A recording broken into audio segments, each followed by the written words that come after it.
ఆర్మిన్ కి రైనర్ వాళ్ళు వాల్ లోపల దాంకొని ఉంటారేమో అనిపిస్తుంది. ఆర్మిన్ టీం వాల్స్ లో వెతకడం మొదలు పెడతారు. వాల్ లో ఉన్న రైనర్ బయటికి వచ్చి టైటాన్ అవుతాడు. అప్పుడు వాల్ మెరియా లోపల బీస్ట్ టైటాన్ వేరే టైటాన్స్ వస్తాయి. బీస్ట్ టైటాన్ సిగ్నల్ ఇచ్చాక కొన్ని టైటాన్స్ సర్వే టీమ్ ని అటాక్ చేయడానికి వస్తాయి. ఎరెన్ టైటాన్ అయ్యి హార్డనింగ్ పవర్ తో ఆర్మర్ టైటాన్ ని అటాక్ చేస్తాడు. సర్వే టీమ్ గేర్స్ కత్తులతో ఆర్మర్ టైటాన్ తో fight చేయలేకపోతారు.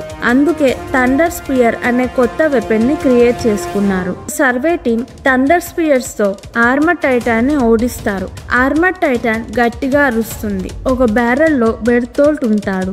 Armour Titan అరవంగానే beast Titan బెర్తోల్ట్ ని ఆర్మర్ టైటాన్ ఉన్న వైపుకి విసిరేస్తాడు. బెర్తోల్ట్ టైటాన్ అయ్యి షిగన్షినాలో ఇల్లు పగలగొడతాడు. కొలోసల్ టైటాన్ కి దగ్గరగా ఉన్న వాళ్ళకి దెబ్బలు తగులుతాయి లేదా చనిపోయారు. ఇప్పుడు ఉన్నది టైటాన్ ఎరెన్, మికాసా, ఆర్మిన్, జాన్, సాషా, కానీ మాత్రమే.